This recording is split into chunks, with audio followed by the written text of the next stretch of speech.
Bonjour et bienvenue à la balade au sujet des sciences humaines et sociales.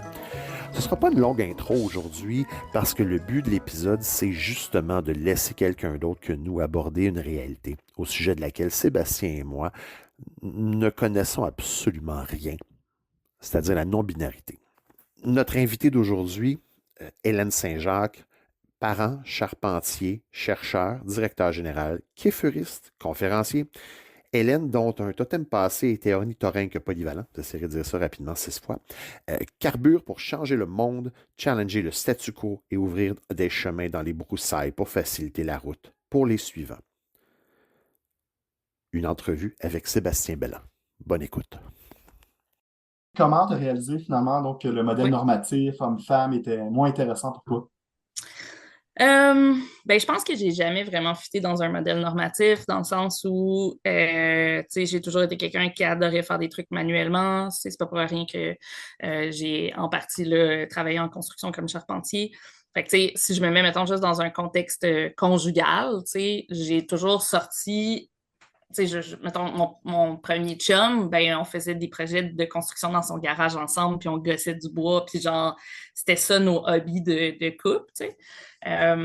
Après ça, mettons, avec mes autres partenaires, ben, on n'a jamais eu des dynamiques classiques genrées, là. C'était vraiment un partage des tâches plus en fonction des intérêts, des compétences que de genre, toi, t'es une fille ou toi, t'es un gars, tu sais. Je pense que la réalisation d'être non-binaire, elle a pris vraiment, vraiment beaucoup de temps pour moi parce que, j'ai longtemps juste connu le modèle, tu es une personne trans-binaire, donc tu es né assigné fille à la naissance, puis tu considères vouloir être un garçon ou l'inverse. Puis je me reconnaissais absolument pas dans la binarité, j'ai jamais voulu être un gars, c'est pas ça le feeling, mais je me souviens qu'enfant, j'enviais les gars. Il y avait comme tellement de liberté qui venait avec être un gars. Tu n'as pas besoin, juste les vêtements féminins te dictent comment te placer, comment te comporter, comment faire attention à ce qu'on ne voit pas en dessous de ta jupe, de ton ci, de ton ça. Quand tu mets tel type de vêtements, tu ne peux pas aller jouer au parc. Il y avait comme plein de contraintes dans un cadre binaire où j'étais une personne assignée femme à la naissance, puis ça ne faisait pas de sens pour moi comme enfant. Ça a été pire quand j'ai commencé à être menstruée. Là, j'étais comme, c'est donc bien injuste, c'est douloureux, c'est un gros chunk de chaque mois. Comment ça se fait qu'on est les seuls à porter ça? J'étais vraiment dans une dynamique d'injustice à la fois dans mon corps et dans la société. Puis, un enfant assigné femme à la naissance qui a un petit look tomboy, là, qui s'habille à la garçonne puis qui joue avec les gars dehors ou whatever, c'est super cute jusqu'à la puberté. Puis à la puberté, on te demande de te conformer. C'est ça les attentes de la société. Un enfant de 12-13 ans qui est encore tomboy va souvent avoir des dynamiques de bullying autour de ça. À l'époque aussi, il faut comprendre, la seule façon de définir ce qu'on appellerait maintenant une personne transmasque, donc transmasculine, donc quelqu'un qui a une expression de genre masculine, mais qui n'est pas un homme, à l'époque, tu étais une butch, tu étais une lesbienne. Il n'y avait pas d'autre mot pour te décrire, là. Donc, moi, ça m'a contraint dans un cadre où j'ai senti le besoin de performer la féminité. C'est pas du tout des mots que j'aurais utilisés à l'époque, mais maintenant, avec le recul, c'est ça que je peux dire. Donc, OK, il faut porter une jupe une fois de temps en temps. J'ai porter des jupes, mais il faut que j'en porte parce que sinon, ça marchera pas. Et à toutes les fois que j'en mettais une, je me faisais dire, tu mets pas souvent des jupes. J'étais comme, arrêtez donc de le dire. Genre, c'est comme déjà un effort. On peut juste comme être dans le régulier, là, j'ai essayé de mettre du maquillage, j'haïssais ça. Tout ce qui était comme trop féminin, c'était comme ultra confrontant. Alors que dans les faits, là, moi, genre, les vêtements que je portais enfant, là, c'est ça que j'aurais continué à porter là, si j'avais pu. Puis, d'ailleurs, c'est vers ça que je suis revenue quand j'ai réalisé que j'étais non-binaire. Donc, pour répondre à la question, jusqu'à 38 ans, moi, je me considérais comme une femme cis. Donc, cis, c'est le contraire de trans. Je me considérais assignée femme à la naissance et je considérais que j'étais une femme. Donc, il n'y avait pas de divergence entre comment je me sentais puis comment la société m'avait attribué un genre. Et je me considérais hétéro. Donc, j'étais attirée et en relation conjugale avec des hommes cis. Donc, des hommes qui correspondaient à leur sexe assigné à la naissance. Puis, autour de nous, on avait des amis non-binaires, donc ça commençait, alors que jusque-là, dans ma vie, j'avais été en contact avec des personnes trans binaires puis que ça me parlait absolument pas. dont un ami qui utilisait le elle à l'époque. Puis j'étais comme, ah, tu peux être non-binaire puis utiliser elle. Moi, je pensais que quand tu étais non-binaire, tu utilisais absolument yel. Là, j'étais là, ah, OK, bon, ben cool, j'apprends quelque chose. J'avais aussi une autre amie qui est transféminine. Donc, alors, je parlais de transmasque. Donc, transféminine, c'est une personne assignée homme à la naissance, mais dont l'expression de genre est beaucoup plus féminine que masculine. Puis je trouvais ça vraiment beau là, de le avoir allé avec sa barbe, son maquillage, ses robes. C'était tellement genre sortir de la zone de confort que notre cerveau aimerait avoir. Puis, tu sais, cette personne-là, là, moi, ça m'a pris vraiment beaucoup de pratique. Là, tu sais, je parlais d'Yel constamment quand Yel n'était pas là pour être capable d'utiliser le bon genre. Puis, tu sais, c'était un défi, puis c'est encore un défi là, à ce jour. C'est pas parce que je suis une personne trans que c'est facile pour moi de bien genrer les gens. C'est un effort constant, tu sais. Mais c'est une marque de respect. Donc, tu sais, je m'étais vraiment pratiquée. Là, je parlais non-stop de cette personne-là. Bref, une de mes amies de l'époque avait un enfant qui avait fait son coming out à 5 ans comme non-binaire et qui était revenu de l'école en disant ça marche pas, personne ne comprend elle, puis la prof m'a dit que ça n'existe pas. Fait que là, l'enfant a fait ah, mais whatever, là, genre, c'est trop compliqué d'être non-binaire. Puis là, je jasais avec cette amie-là du lousse que nos enfants avaient dans cette exploration-là, dans ces possibles-là qui n'existaient absolument pas quand moi j'étais enfant. Puis là, je me suis entendue dire hey, c'est clair que moi, naître en 2021, là, je serais non. J'ai juste pas fini la phrase. C'était comme la première fois que je réalisais, oui, ce vocabulaire-là, j'ai le droit de l'appliquer à moi.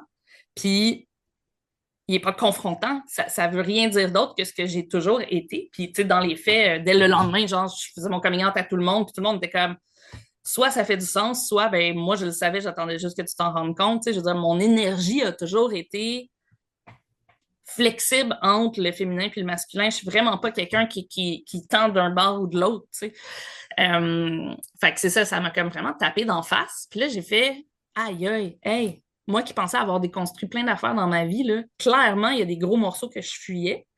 Fait que là, tu sais, c'est backtracker sur toute l'homophobie internalisée, sur toute la transphobie internalisée, tu sais. C'est pas pour rien que tout à l'heure, je disais, le seul mot qu'on pouvait appliquer à un ado transmasculin, c'était butch.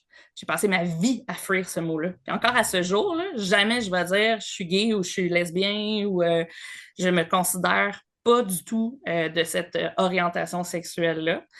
Ça a vraiment été, ça a connoté mon enfance, là, puis c'est ça l'homophobie internalisée, c'est le fait de finalement même pas être capable de s'offrir de la douceur face à quelque chose qu'on pourrait peut-être vivre, un possible, parce que les dictats de la société font en sorte qu'on n'est même pas capable d'y réfléchir. T'sais. C'était vraiment ça aussi au niveau de la transitude, le fait que ça n'avait jamais été impossible pour moi de peut-être utiliser les mots non-binaires pour me décrire. Fait que ça a été comme extrêmement libérateur. J'ai fait « Attends, je ne suis pas une femme. » Puis ben, je suis pas straight dans le fond. Je me suis cantonnée à une boîte délimitée où pour choisir d'être attirée, il fallait vraiment rester à l'intérieur du cadre. Fait que j'ai comme fait éclater ça. Puis j'ai fait non, non, attends, là, moi, c'est les humains que j'aime, là, comme, tu sais, puis des crushs sur des personnes qui n'étaient pas des hommes, j'en ai eu plein dans ma vie. Mais j'étais comme, ah, mais moi, si j'étais lesbienne, cette personne-là m'attirait. Attends, là, il y a comme des kilomètres de vérité dans ce que je disais, là, tu sais, mais j'étais comme pas capable de le voir, de le naviguer, me l'approprier, puis juste de m'offrir cette douceur-là, de faire, t'es pas obligé de fuiter d'un case, là. Je me suis toujours calissée d'un case, fait que ça a juste libéré, là, tellement plus une version de moi qui est comme beaucoup plus groundée dans qui je suis pour de vrai, finalement. Tu sais, j'ai plus l'impression de performer quoi que ce soit. Là. Juste au niveau de la définition, la non-binarité, tu peux-tu juste bien me l'expliquer Bien pour sûr. les gens qui sont moins conscients, connaissants, disons, de ces termes-là? Oui, ben tu sais, tout à l'heure, j'ai décrit être, mettons, une personne trans-binaire, donc où tu passes d'un extrême à l'autre. La non-binarité, c'est tout ce qui va avoir entre les deux ou en dehors de la ligne de binaire, tu sais, de la ligne de homme à femme. Fait que ça peut être quelqu'un, tu sais, puis le terme non-binaire est un terme parapluie, tout comme le terme trans. Dans le fond, tu sais, trans, c'est toutes les identités qui ne sont pas celles qui ont été assignées à la naissance. Ben, non-binaire, c'est toutes les identités qui vont comme être à quelque part entre les deux extrêmes féminin-masculin. Fait que ça peut être quelqu'un qui est agenre, qui considère avoir aucun genre. Ça peut être quelqu'un qui est bigenre, qui dit « moi, j'ai les deux en même temps ». Au sein des communautés autochtones, ça fait comme des millénaires que le concept des deux spiritualités, two spirits en anglais, existe. Donc, c'est des personnes qui sont valorisées par le fait qu'elles portent ces énergies-là combinées à l'intérieur d'elles-mêmes. Dans mon cas, c'est plus, tu sais, mettons qu'il y avait une ligne, là, moi je considère que je suis à l'extérieur de la ligne. J'existe pas sur un spectre homme-femme. Je suis plus moi-même ailleurs, puis ça finit là, puis j'ai pas le goût de ressentir une pression d'aller d'un côté ou de l'autre. J'ai le goût de juste faire ce que ça me tente finalement. T'sais. Donc, la non-binarité, c'est vraiment cet ensemble de facteurs, puis il n'y a pas une règle. Il n'y a pas une façon de naviguer la non-binarité, c'est propre à vraiment chaque individu, ça peut fluctuer, ça peut être... Moi, j'ai déjà rencontré du monde, puis aujourd'hui, à tous les jours, je disais, c'est quoi? Aujourd'hui, on feel comment? Ah, aujourd'hui, c'est Théo, il, parfait. Le lendemain, aujourd'hui, on feel comment? Ah, c'est Marilyn, elle, parfait, tu sais. Puis, ça demande de la flexibilité à nos cerveaux, mais c'est un muscle. On peut le meubler, c'est dur au début, puis c'est juste une question de respect, tu sais. Si la personne elle se sent plus féminine cette journée-là, ben on va la suivre. Puis si la personne elle se sent plus masculine, on va la suivre. Si c'est un continuum de ben moi c'est Yel à partir de maintenant, ben on va suivre. Puis ce qui est beau dans tout ça, tu sais, puis j'ai comme beaucoup d'amis qui sont non-binaires maintenant, puis tu sais, on se pose régulièrement la question, là, hey, ça a-tu évolué tes affaires, tu sais, ton prénom, tes pronoms, tu sais, tu veux-tu me faire une mise à jour? Puis moi, mes mises à jour, ils ont été, tu sais, à tous les 6 mois, je changeais quelque chose. Au début, moi, c'était elle. Après ça, j'ai fait ah, ouais, peut-être elle avec il un peu. Puis là, le il, il amenait vraiment beaucoup d'euphorie. Beaucoup, beaucoup l'euphorie. Dans le fond, c'est vraiment le sentiment d'être complet, entier, dans le moment présent, dans notre genre, entre autres. Puis là, le il, c'était comme super validant, là, tu sais. C'est comme si ça venait de, de me. Je me sentais reconnue. Fait que j'ai encore il et elle dans mes pronoms. En anglais, j'utilise they, them parce que c'est beaucoup plus facile en anglais parce que c'est pas une langue genrée. Mais je m'aperçois que avoir il et elle dans mes pronoms fait en sorte que pour beaucoup de gens, ça devient facile d'utiliser le elle avec des accords féminins. Par contre, moi, j'utilise jamais d'accord féminin, puis c'est ce que j'indique, mettons, dans ma signature de courriel, ça va être il accord masculin, elle accord masculin. Fait que j'ai toujours aux gens, moi, je suis comme un bon testeur pour le monde qui ne sont pas habitués. Si jamais tu t'échappes avec un elle, ben, essaie de mettre un masculin. Elle est très heureuse aujourd'hui, elle est très beau. Puis là, à toutes les fois, je dis fuck ton cerveau, là, mais comme il faut, puis tu vas voir, là, genre, à force de te pratiquer, ça va finir par rentrer. Puis au final, ben, tout transitionner vers le masculin, c'est presque plus facile, parce que tu as beaucoup moins de risques d'erreur, une fois que ton cerveau il a comme catché la patente. Là.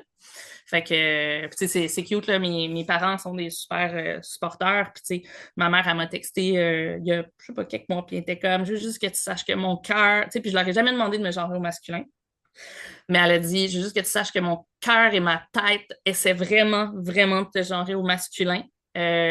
Sache que quand c'est un féminin qui sort, c'est absolument involontaire. T'sais. Puis c'était comme, j'apprécie vraiment l'effort, puis j'ai rien demandé, là, s'ils avaient continué à me genrer au féminin, de leur part, ça ne me challengeait pas parce que je pense qu'ils comprennent très bien mon identité. Je veux dire, ils m'ont vu grandir dans toute cette espèce de fluidité inconfortable. Là.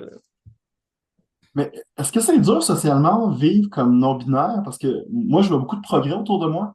L'émission, par exemple, L'amour est dans le pré, je pense que c'est une non-binaire cette année. Ça a l'air très, très bien accepté donc sur les réseaux sociaux, ce que j'ai pu voir. Mais est-ce que tu as trouvé ça difficile? J'ai eu des défis dans la sphère professionnelle pour sûr. Sans aller, mettons, dans les détails, ce que je peux dire en général pour les personnes trans. Je vais généraliser à personnes trans parce que les défis sont les mêmes. Là, si on a un milieu de travail qui n'est pas accueillant, qui ne comprend pas son rôle, c'est-à-dire de nous offrir un milieu de travail exempt de harcèlement et exempt de toxicité, et de nous accueillir, notamment dans notre identité de genre, mais aussi dans notre transition de genre, ça peut causer des situations soit anxiogènes, soit discriminantes, soit qui commencent à se rapprocher du harcèlement. Et dans certains contextes, ça peut même poser un danger pour notre vie, parce que les personnes trans, mine de rien, sont encore à ce jour en danger dans la société. Les femmes trans en particulier sont beaucoup plus à risque que toute autre catégorie d'avoir des agressions ou d'être tuées, encore à ce jour. Donc, quand on prend, mettons, toutes ces charges-là, ça devient c'est un statement courageux que de vivre sa vie comme personne trans out. Puis je vais te donner un exemple là, sur un groupe de discussion de personnes non-binaires. Puis à un moment donné, il y a quelqu'un qui demandait, est-ce que vous mettez vos pronoms dans votre CV quand vous avez un CV? Puis on était tous unanimes, en fait. Oui, parce que s'ils sont transphobes, je veux pas qu'ils me rappellent. Je veux pas avoir à naviguer ça une fois embauché avec du monde qui aurait préféré ne pas m'embaucher. C'est trop dur à porter, puis souvent, on porte ces enjeux-là seuls dans nos milieux de travail. Je pense qu'il y a, il y a moyen d'accueillir les employés qui seraient en transition de genre de manière ultra douce et collaborante, juste en s'intéressant à leurs besoins. Il y a comme plein d'outils qui existent, il y a plein d'organismes pour accompagner en milieu de travail notamment. Mais souvent, ils sont peu connus, puis on n'a pas le réflexe de les utiliser. Puis je pense que, c'est facile de faire, mais c'est pas mon problème, dans le fond, mais mettons, quand je suis retournée à mon autre travail, après plusieurs mois d'arrêt maladie, là, puis je suis partie comme Hélène, elle, puis je suis revenue comme Hélène, il. Bon, elle aussi, là. Mais il fallait changer la façon dont on parlait de moi et dont on s'adressait à moi. Puis j'aurais aimé avoir un soutien dans cette phase d'affirmation de soi. Puis je pense que, le morceau important à comprendre, c'est que le coming out d'une personne trans, c'est comme une renaissance. C'est s'affirmer publiquement. On commence par, on commence le métier, on va parler d'une transition sociale et d'une transition médicale. La transition sociale, c'est le fait de dire, voici mon nouveau prénom, voici les pronoms que j'aimerais que vous utilisiez. Puis le fait de se faire invalider cette étape-là vient vraiment mettre un gros nuage gris sur le processus de coming out et d'affirmation du nouveau soi, finalement, qui, en gros, là, n'est pas vraiment différent de l'ancien soi. Il est juste plus affirmé, plus posé, plus groundé dans quelque chose qui amène de l'euphorie, qui amène comme un réconfort, qui peut-être permet de colmater certaines blessures, de laisser aller certains triggers. La transition médicale n'est pas obligatoire. J'ai plein d'amis, là, dont moi, que moi, je ne fais pas de transition médicale, j'en ressens pas le besoin. Donc, littéralement, pour moi, c'était juste un changement de prénom-pronom, puis la manière dont les gens s'adressent à moi. Je pense que sociétalement, c'est facile de se sentir pas impliqué là-dedans. Je pense que il y a encore là, des milieux de travail ou dans un contexte familial, là, des blagues transphobes du genre le monde, ils peuvent s'identifier comme ce qu'ils veulent. Moi, je suis un tracteur. Ouais, pourquoi? Pourquoi faire des allusions comme ça? Mon identité de genre, là, c'est concrètement, fondamentalement qui je suis. T'es pas fondamentalement un tracteur. Ça n'a comme aucun rapport. C'est super invalidant puis violent.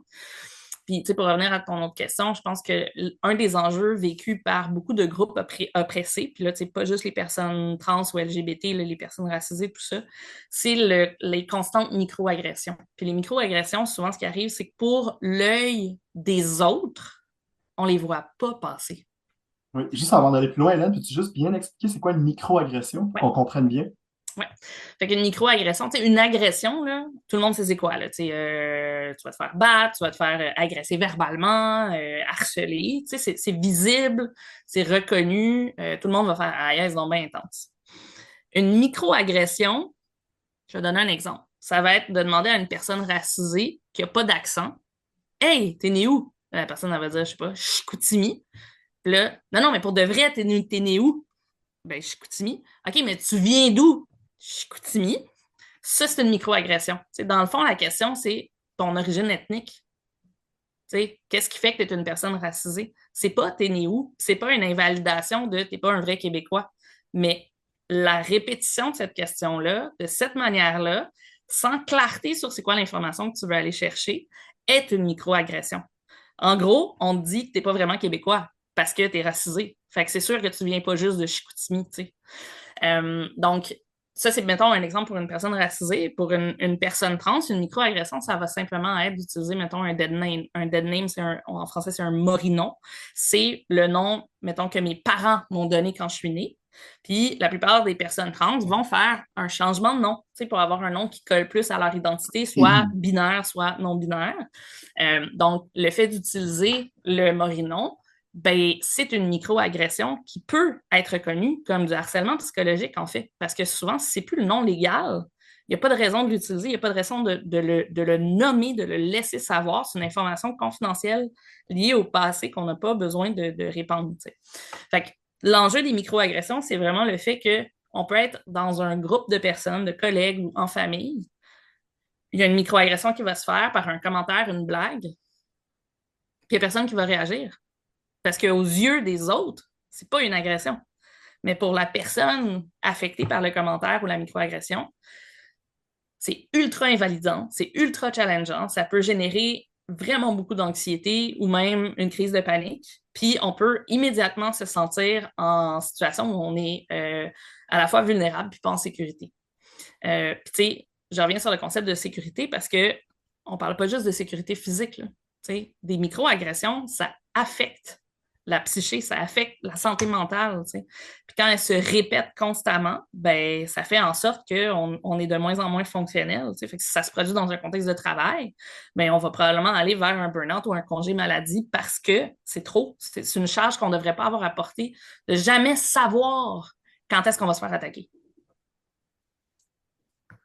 C'est super clair. Un gros merci. Là, je vais enchaîner avec il va y avoir un petit peu de montage, tu sais, là, je vais couper. Là.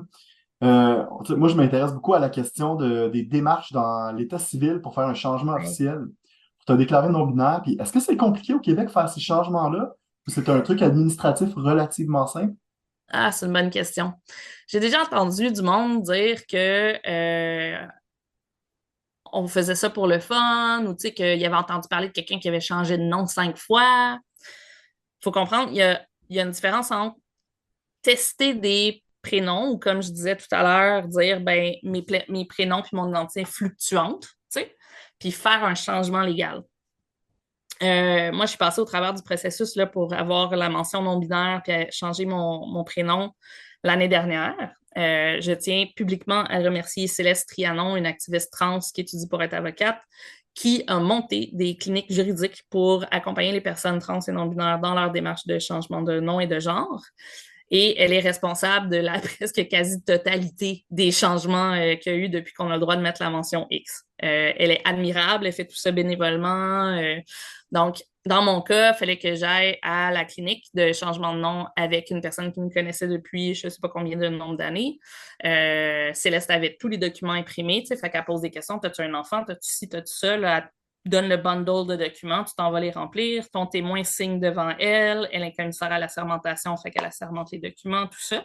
Puis elle prend tous les documents, puis c'est elle qui les envoie au gouvernement en bunch pour être sûr qu'ils soient tous traités, puis tout ça. Fait que, tu sais, elle fait vraiment un travail qui mérite d'être reconnu publiquement.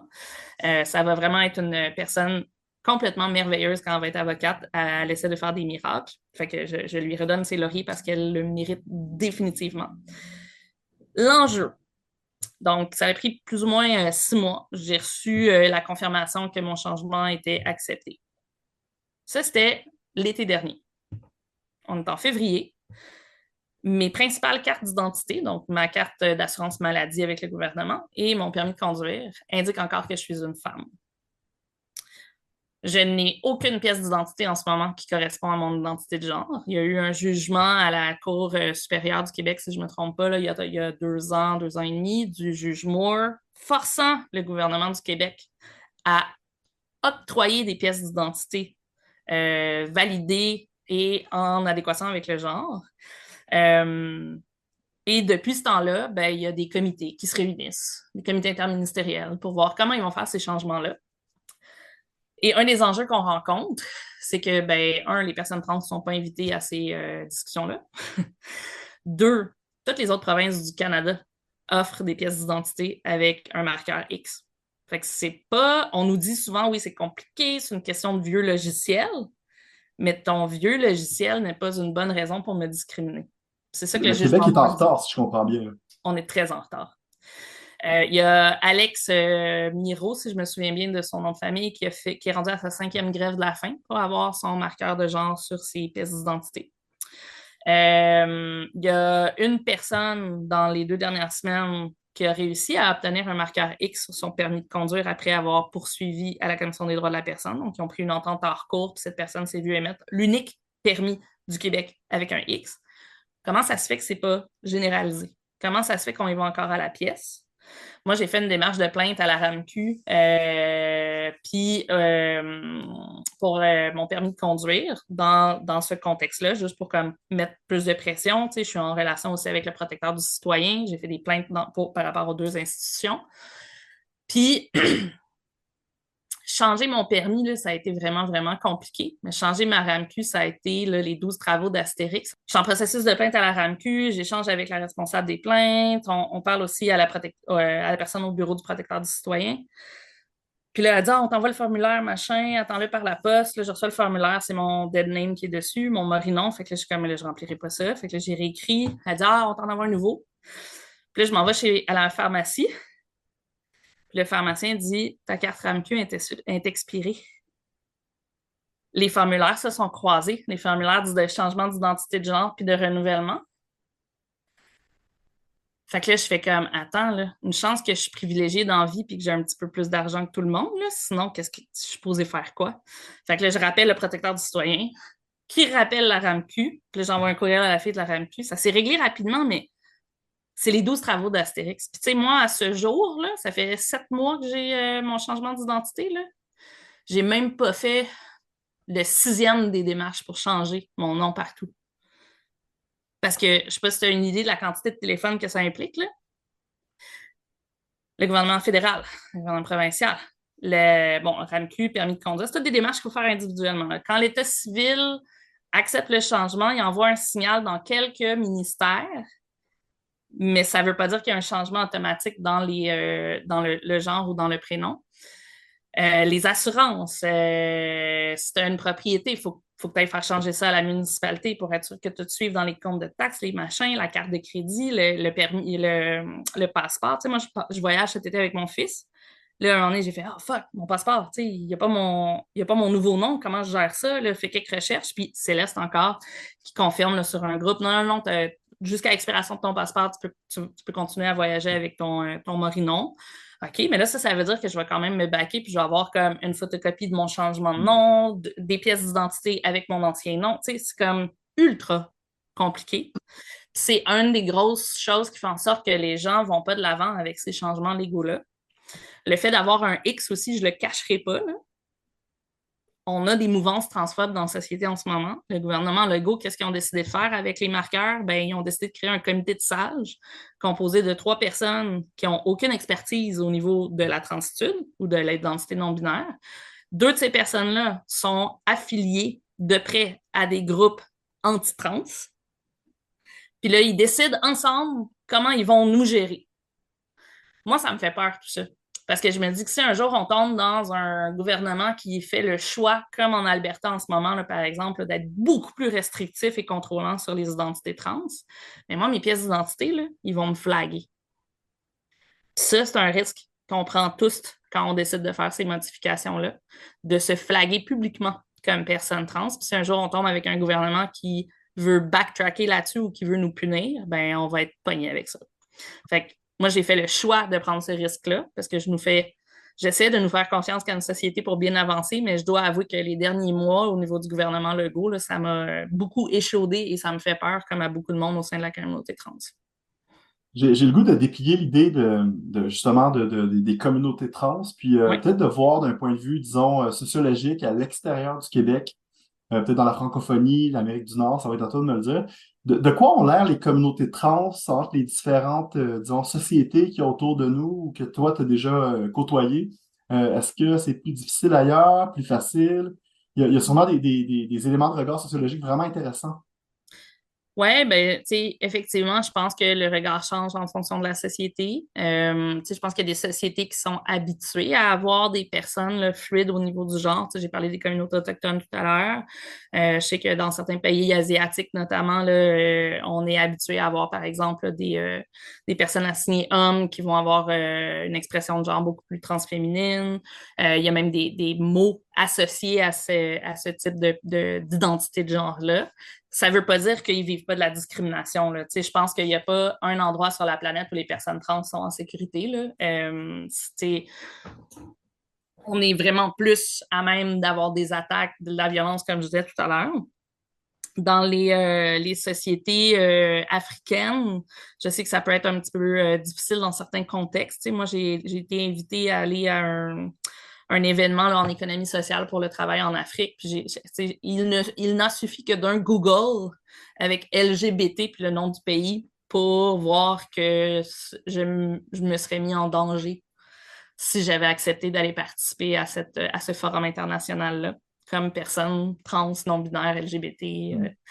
Puis c'est intéressant parce que tout à l'heure, là, off the record, on parlait des discriminations ou du défi pour des personnes assignées femmes là, de percer dans certains domaines, dont le domaine universitaire. Ben, pour moi, ça, c'est ultra représentatif. T'sais. Comme personne issue des communautés LGBT, je dois dire non à des opportunités de carrière pour protéger ma sécurité. Puis ça, c'est invisibilisé. Donc, je pense qu'il y a certains endroits où être trans va être plus facile à naviguer. Je voudrais pas être trans aux États-Unis en ce moment. C'est une gigantesque catastrophe humaine. Là. Il y a, je pense, dans la dernière année, 350 ou 400 lois qui ont été votées pour restreindre l'accès à des hormones, à des bloqueurs de puberté pour les enfants. Un bloqueur de puberté, là, en gros, ce que ça fait, c'est, admettons que tu as un enfant qui s'identifierait comme trans et qui va rentrer dans sa puberté hormonale. Le bloqueur de puberté met un stop temporaire. Donc, pour une personne assignée femme, ça veut dire que tes seins grossiront pas, tu ne prendras pas de hanches, donc tu vas rester avec un corps un peu plus filiforme. Pour une personne assignée homme, la voix ne mûra pas, la barbe ne poussera pas, le poil non plus. Et c'est temporaire. On peut enlever le bloqueur de puberté et la puberté va reprendre n'importe quand.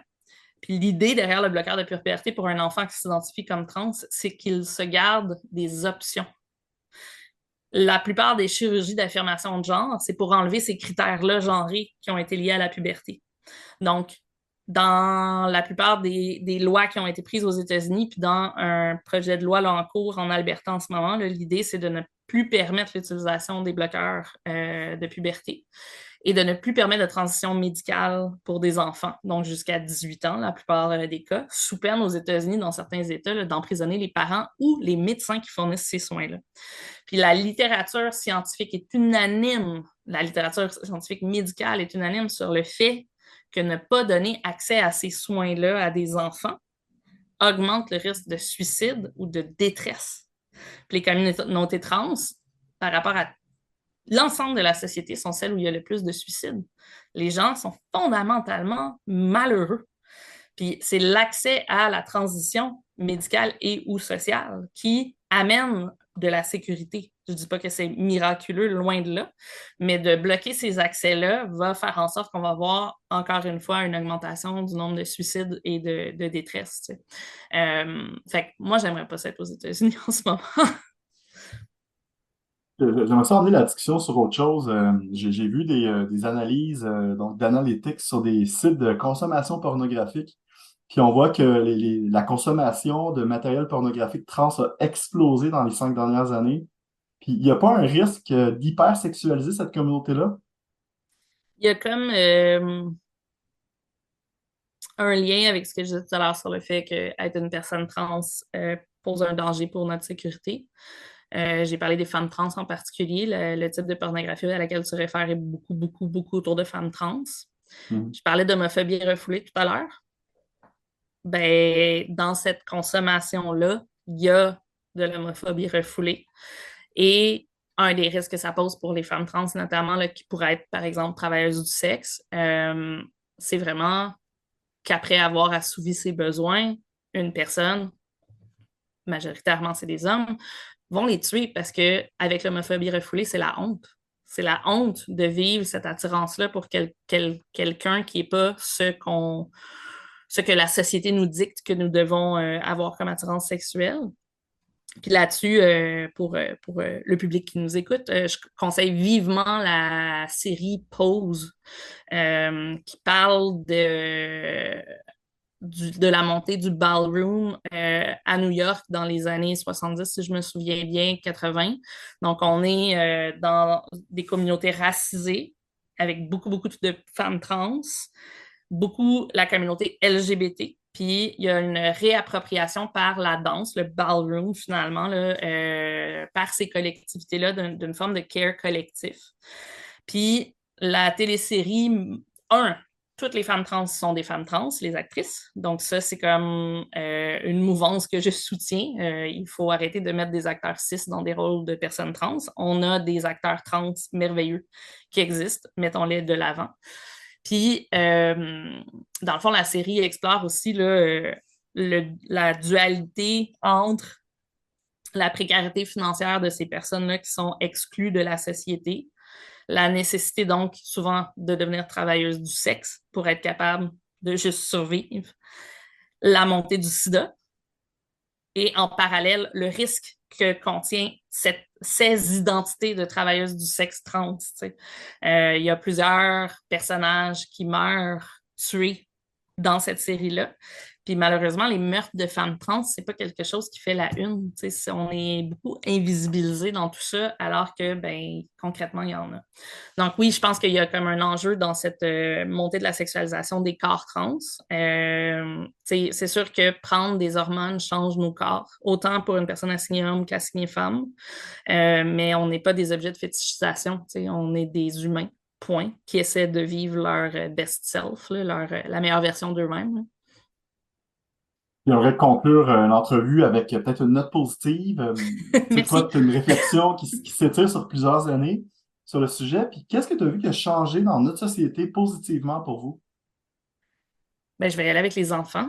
Moi, là, je suis entourée de plusieurs enfants aux identités trans. Il y en a qui sont binaires, il y en a qui sont non-binaires, il y en a qui sont agenres, il y en a qui sont fluides. Je trouve ça tellement beau et tellement doux qu'on puisse les accueillir dans ces explorations-là sans nécessairement diaboliser, sans nécessairement qu'il y ait de dynamique de bullying. Je ne dis pas qu'il n'y en a pas, mais les jeunes, entre eux, sont aussi beaucoup plus fluides dans ces identités-là.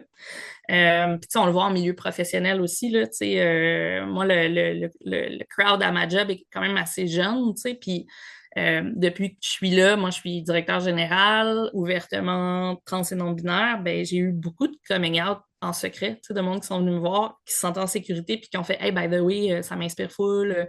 Moi, j'utilise tel pronom, j'en ai pas parlé à la job encore. » Puis il nous faut des role models. Puis pour moi, les role models numéro 1, c'est les enfants. Je les trouve tellement beaux dans leur prestance autonome et individuelle. Puis, je nous souhaite collectivement de trouver l'équilibre entre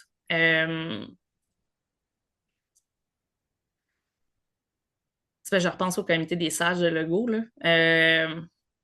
On ne s'en va pas. On a toujours existé. On est juste plus visible qu'avant, tu l'as dit, là, dans l'émission de télévision. Moi, comme DG, je suis publiquement out. Puis c'est la prestance, c'est la posture que je me suis donnée en prenant cette job-là, de dire, sais-tu quoi, à ma connaissance, là, à l'époque où j'ai eu la job, des DG non-binaires, là, moi, j'en connaissais pas. Fait que je vais porter ce discours-là. Puis, tu sais, pour moi, parler des enjeux intersectionnels, des enjeux de discrimination ou de harcèlement qui portent sur des systèmes d'oppression sociétaux, c'est vraiment ultra important. Fait que, dans mon cas, je suis ouvertement trans, non-binaire, en situation de handicap invisible et neurodivergent. Puis, je parle de ça le plus souvent que je peux parce que il nous faut des personnes en situation d'autorité qui sont capables de porter ça. Puis moi, je considère que je suis quelqu'un de privilégié.